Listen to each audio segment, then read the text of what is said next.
Bonjour à toutes et à tous. Nous sommes aujourd'hui au pavillon sous bois. Alors pourquoi les pavillons sous bois? Parce que c'est la ville où on a installé le premier centre à la fois de dépistage et de consultation pour les patients Covid-19. Nous sommes en présence donc de la maire des pavillons sous bois, mon ami et collègue Katia Coppi, et en présence du docteur Jean-Marc Haydin, qui a mis cela en place sur cette ville. Et bien sûr, nous allons les écouter, nous allons les questionner et nous aurons leur explication et leurs problématiques qu'ils ont pu rencontrer pour la mise en place de un des premiers, je dis bien, centres de dépistage pour le Covid-19.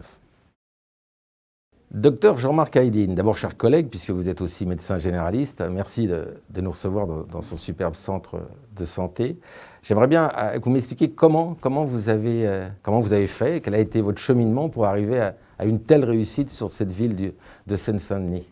Alors, merci de venir faire ce reportage. Ça a été très compliqué, très compliqué. Le projet, il a commencé déjà mi-mars, fin mars, où vraiment en pleine crise du corona. J'ai pu réunir une quinzaine de médecins généralistes et j'ai présenté un projet à un hôpital de soutenir les urgences afin de pouvoir donner un coup de main dans les limites de nos connaissances, avec beaucoup de volonté. Malgré l'accord du directeur de l'hôpital, ça ne s'est pas fait pour diverses raisons. Donc je me suis un peu retrouvé avec une quinzaine de médecins, les budgets de l'ARS, le soutien de l'URPS, et je me suis dit, je ne vais pas abandonner ce projet-là. Et habitant au pavillon sous bois, je me suis tout naturellement retourné vers la maire des pavillons, en lui expliquant que j'avais une quinzaine de médecins, j'avais aussi les budgets pour, j'avais le soutien de l'URPS et je leur ai proposé de pouvoir peut-être faire un centre de consultation et de dépistage dans la ville des pavillons sous bois. Et c'est tout naturellement que je me suis retourné vers Madame la maire, Katia Coppi. Madame Coppi, dites-moi un peu comment vous avez reçu cette demande de la part de mon collègue. Écoutez, d'abord j'ai la chance, il n'est pas seulement médecin, il est aussi élu de la ville. Et cette pandémie, quand elle nous est tombée dessus, a été très lourde et très rapide. Et quand Jean-Marc Haydin est venu me trouver en me demandant un local, si j'acceptais qu'il puisse consulter et en même temps prélever les patients, j'ai tout de suite été d'accord. Et alors il pensait au départ peut-être de se mettre dans un gymnase. Et en fin de compte, comme nous avons un centre médical de santé, j'ai pensé que c'était préférable, compte tenu des locaux qui étaient déjà plus adaptés, de se mettre à cet endroit-là. Et je le remercie vraiment beaucoup parce que il s'est tout de suite battu dès le début de la pandémie pour que ce centre existe. Et par là même, nous avons été plus loin puisque nous avons associé des villes, nous avons demandé à d'autres habitants des villes avoisinantes de venir se faire dépister. Et depuis le début de la pandémie, il est présent et ses docteurs aussi, et je l'en remercie vraiment sincèrement. D'ailleurs, c'est vous qui avez été demandé à vos collègues maires certains de pouvoir avoir accès à ce centre, Oui, je crois. fait, C'est ça, hein? fait. Parce que nous sommes une ville moyenne, mais je sais qu'il y avait plusieurs petites communes à côté et avec qui nous sommes amis, dont la tienne. Et j'ai pensé j'en ai parlé à Jean-Marc et on a pensé que c'était important que tout le monde puisse avoir l'égalité des chances dans ces prélèvements. C'est exceptionnel. Mais je pense à quelque chose, docteur Haydin. Vous me dites bien que c'était au mois d'avril que vous avez mis ça en place? Le 7 avril, ça a été, voilà. En fait, aujourd'hui, il y a beaucoup de centres, ça c'est clair, et de plus en plus, à la fois grâce à l'ARS et la PHP. Mais vous avez été vraiment un précurseur, parce que vous êtes parti... On est parti, vraiment, le projet il a commencé mi-mars. Oui. Et j'ai oublié d'associer nos confrères infirmiers. On a 6 infirmiers de la ville de Pavillon-sous-Bois qui se relaient sur leur jour de congé, tout comme les médecins généralistes, pour venir ici consulter, prélever. Mais ça a été très compliqué du point de vue aussi matériel. Et je voudrais aussi souligner l'élan de solidarité immense pour l'ouverture, tout simplement sur des problèmes logistiques. L'ARS s'était engagée à nous fournir les masques et uniquement les masques. Mais je ne vous cache pas qu'à 5-6 jours de l'ouverture, j'avais ni surblouse, Charlotte c'était compliqué, les gants aussi, on en a très peu parlé, mais il y a une grande pénurie de gants. Et quelques jours avant l'ouverture, j'ai dû courir chez un ami chirurgien pour qu'il me prête une quinzaine de surblouses, chez un autre ami pharmacien pour des gants. La maire de Pavillon-sous-Bois a eu la gentillesse de nous fournir en fait des repas. C'était pendant le confinement. Tous les midis, l'infirmier et le médecin recevaient un repas de la ville. Donc il y a eu un vrai élan de solidarité de la part de l'ensemble des professionnels de santé ou hors santé pour que le centre se mette en place. L'équipe de la ville a réalisé quand même un travail exceptionnel au niveau de la communication. Je veux dire, régulièrement sur les pages Facebook de la ville, on avait en fait l'état des lieux. On a vu cette semaine-là plus d'une centaine de patients avec 50% de PCR positives. On a eu malheureusement 2 passages en réa. On a eu les inscriptions sur Covidom qu'on a fait aussi. Donc ça a été un vrai travail de l'ensemble. Ce n'est pas que le docteur Aydin, c'est l'ensemble de la municipalité, c'est l'ensemble des médecins et des infirmiers. Mais ça a été très très compliqué, docteur Taureau, à l'ouverture. Aujourd'hui, comment fonctionne ce centre? Qui vient, c'est-à-dire combien de médecins, de quelle ville ils viennent, combien d'infirmières, comment ça fonctionne exactement ce centre de prélèvement? Il y a eu quand même 2 parties. Il y a eu la première partie avec le premier confinement et la deuxième. Pendant le premier confinement, on a reçu grosso modo plus de 800 patients, mais c'était des patients qui étaient très très lourds. À l'époque, je n'avais que 20 tests par jour. Le laboratoire de la ville de Pavillon-sous-Bois ne pouvait me fournir que 20 tests par jour. Et c'était des consultations qui étaient, vous êtes médecin comme moi, des patients qu'on ne prélevait que les patients très à risque, c'est-à-dire multipathologiques. On a quand même eu grosso modo 15% des patients qui étaient sous oxygène à domicile. On a prescrit chaque jour entre 4 et 5 scanners thoraciques pour voir grosso modo l'évolution des lésions, parce qu'on savait très bien que ces patients-là, dans 3-4 jours, ils allaient finir en hospitalisation. Donc le scanner permettait de voir l'évolution des lésions. Et ça a été très compliqué. On a vu grosso modo 800 patients et on a pu faire des missions de santé publique qui étaient pour nous incroyables, c'est-à-dire le dépistage en EHPAD. Une histoire incroyable. On a eu une des responsables de l'ARS qui m'appelle un dimanche en me disant « Docteur Aydin, vous habitez Pavillon-sous-Bois, est-ce que vous pourriez aller à l'EHPAD faire un certificat de décès ?» Ça a été, je ne vous cache pas, sur 80 résidents, il y a eu malheureusement 20 décès. Et le jour où je suis arrivé faire les certificats, il y avait déjà eu 16 décès. Donc j'ai appelé le jour même l'ARS, je dis on ne peut pas rester comme ça, on voudrait faire un dépistage. Ils m'ont dit oui, mais comment? Donc j'ai appelé le laboratoire, je dis écoute, il faudrait vraiment que tu puisses me fournir une centaine de tests. Il m'a dit ça va être compliqué, je dis écoute, il faut vraiment que tu me fournisses 100 tests. Et donc avec un infirmier, on est parti à l'EHPAD et on a prélevé la soixantaine de résidents qu'il avait et puis tout le personnel soignant qui, vous le voyez, ils étaient très demandeurs de se faire dépister. Ils voyaient tous les jours des personnes décédées et ils les soignaient, ils se disaient « Attendez, et nous ?» Donc on a pu faire cette superbe démarche de santé publique. On a pu dépister plus de 80 résidents. Enfin, les résidents. Donc aujourd'hui, combien de médecins, enfin c'est sûrement, je pense, des médecins généralistes, assurent la permanence pour Actuellement, il y a une quinzaine de médecins généralistes. Tous des pavillons sous bois? Des villes du secteur, c'est-à-dire il y a Noisy-le-Sec, il y a Bondy, il y a des médecins de Livry-Gargan aussi, il y en a un de Pavillon-sous-Bois. On a pu réunir des médecins généralistes. Et concernant les infirmiers, les 7 infirmiers sont des infirmiers de la ville des Pavillons-sous-Bois qui viennent sur leur jour de repos pour assurer une permanence quotidienne. Alors comment fonctionne ce centre? Est-ce que les gens viennent sans rendez-vous? Est-ce qu'ils doivent prendre un rendez-vous? On a eu la chance d'avoir, on nous a fourni une plateforme de rendez-vous en ligne.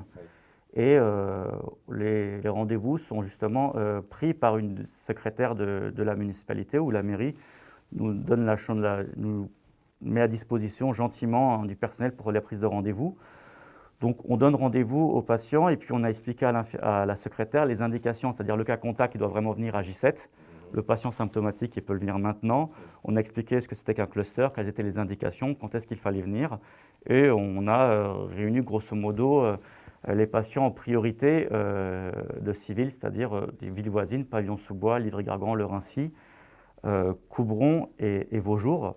Après, on prend bien sûr les patients d'autres villes, mais on s'est dit que, étant donné qu'il y a plusieurs centres Covid dans le 93, on a essayé grosso modo de prioriser ces civils-là. Vous étiez présent, on dit dans la première vague en tant que centre, maintenant vous êtes dans la deuxième vague, puisqu'on parle de deuxième vague. Est-ce que vous avez beaucoup plus de demandes que dans la première vague? On a beaucoup plus de demandes parce qu'on est passé dans une autre politique où on consulte, on dépiste, on isole et on trace les cas contacts. On a des patients maintenant, comme on a beaucoup de tests, des patients qui sont un peu moins lourds. Donc actuellement, on fait 40 à 45 consultations par jour d'une dizaine de minutes où on va consulter le patient assez rapidement parce qu'il est quand même, soit il a déjà vu le médecin traitant, soit il a peu de symptômes. On lui fait son arrêt maladie lorsque c'est des cas contacts.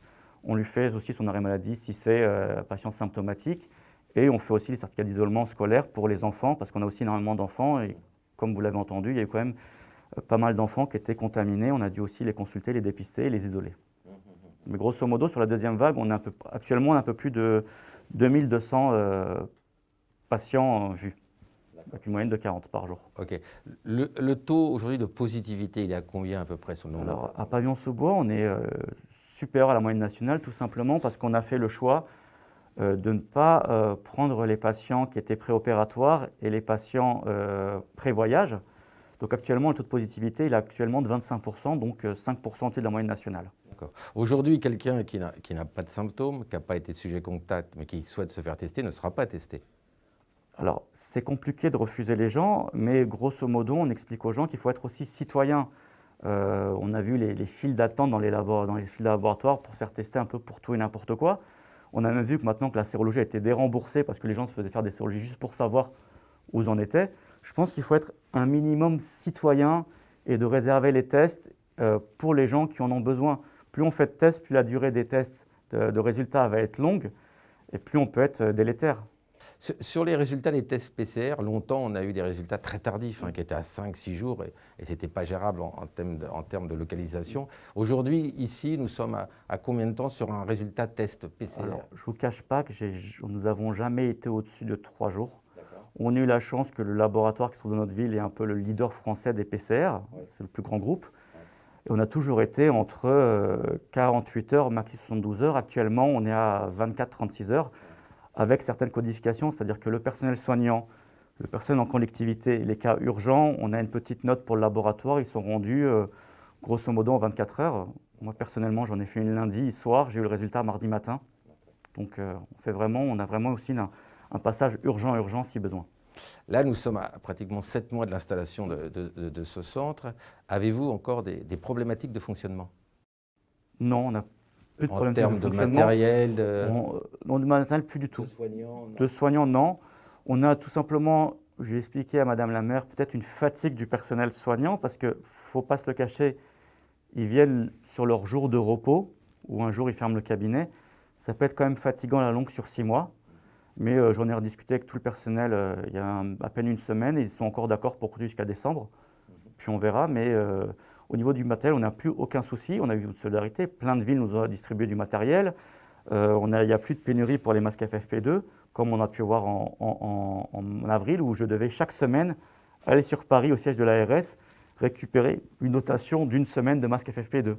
On n'est plus dans ces périodes-là, mais on est cette période-là. Donc on a quand même l'expression de cette fatigue des soignants. Parce que vous me dites peut-être en décembre, on aura peut-être un problème. Parce que, comme vous le savez, ça va durer à mon avis au-delà de décembre, et on est parti pour plusieurs mois. Risque-t-on d'être en pénurie, non pas de matériel, mais de soignants? Tout simplement, c'est aussi des humains. Je pense qu'on a tous eu, en concernant le personnel soignant, une très grande activité. Pratiquement aucun n'a eu de vraies vacances, de vrais repos. On n'a pas pu partir à l'étranger 2-3 semaines pour faire un vrai break. Les seules vacances qu'on a eues, c'est quelques jours par-ci, quelques jours par-là. On est vraiment dans l'inquiétude et puis on ne sait pas si on peut partir en vacances, on peut partir, le vol va être annulé. Donc au niveau du repos du personnel soignant, il a été quasi inexistant. Donc oui, le personnel est très fatigué, mais pour l'instant on tient. Alors donc c'est une ville qui a travaillé avec l'ARS pour mettre ce centre de consultation et de prélèvement en place. Comment ça se gère en fait financièrement? Qui donne quoi en fait au niveau du fonctionnement de ce centre et des médecins? L'ARS est partie prenante, je pense. Oui, l'ARS subventionne le centre Covid. Donc on reçoit, en fait, on fait ce qu'on appelle un bilan d'activité et un bilan financier, où on donne toutes les factures, c'est-à-dire la facture de nettoyage, la facture des gants, la facture des masques, le nombre d'heures fait par chaque médecin pour chaque jour. On envoie tout cela à l'Agence régionale de santé, qui fait une somme et vous recevez la somme. Donc en fait, les professionnels de santé sont réglés entre à peu près 3 mois après avoir fait leur garde. Mais ils ne sont pas réglés par ce centre, ils sont réglés directement par l'ARS, c'est cela ou pas? Non, ils sont réglés. En fait, c'est un peu plus compliqué. C'est-à-dire que l'ARS subventionne une association. Oui. On est passé par mon association, que je suis directeur d'une maison médicale. Oui. Donc en fait, ils subventionnent une association de loi de 1901. Et l'association va reverser les sommes aux professionnels de santé. Et une convention a été bien sûr signée entre l'association de Noisy-le-Sec on est passé par cette association-là, parce qu'il faut obligatoirement passer par une association, et la mairie de Pavillon-sous-Bois qui nous met à disposition le centre de façon gracieuse. Donc les 3 acteurs principaux, c'est les médecins, enfin les soignants, la maire des Pavillons-sous-Bois et donc la ville des Pavillons-sous-Bois et l'ARS. Ce sont les 3 acteurs principaux qui permettent le fonctionnement d'une telle maison de tests et de consultation. Eh bien, écoutez, merci beaucoup. Merci pour ce que vous faites parce que au-delà de ce centre de dépistage qui marche parfaitement bien, qui était un précurseur, et je vous en remercie beaucoup, Madame le maire, chère Katia, ça continue. Vous avez mis beaucoup d'énergie et vous avez été à l'initiative. C'est-à-dire que vous n'avez pas attendu qu'on vous dise de faire quelque chose, vous l'avez fait de vous-même, vous, médecin généraliste, parce que souvent, on nous dit qu'on est les premières barrières, les premiers de cordée, et là, par votre exemple, je constate que vraiment, vous avez réalisé quelque chose d'exceptionnel. Et vraiment, je vous remercie beaucoup pour ce que vous faites, tous les deux, je veux dire, et avec l'ARS, parce que n'oublions pas le directeur de l'ARS, Aurélien Rousseau, qui gère l'ARS dans des moments très difficiles. En tout cas, bonne continuation. Nous viendrons peut-être vous revoir ultérieurement dans quelques mois, parce que, comme vous le savez, on est parti pour quelques mois dans cette pandémie, et j'espère que très rapidement, nous pourrons en sortir, ou alors quand le vaccin arrivera, bien sûr, vous serez à un endroit où le vaccin sera proposé aux gens. Merci beaucoup, Jean-Marc. Merci beaucoup à toi, Katia. Merci, docteur, pour la venue.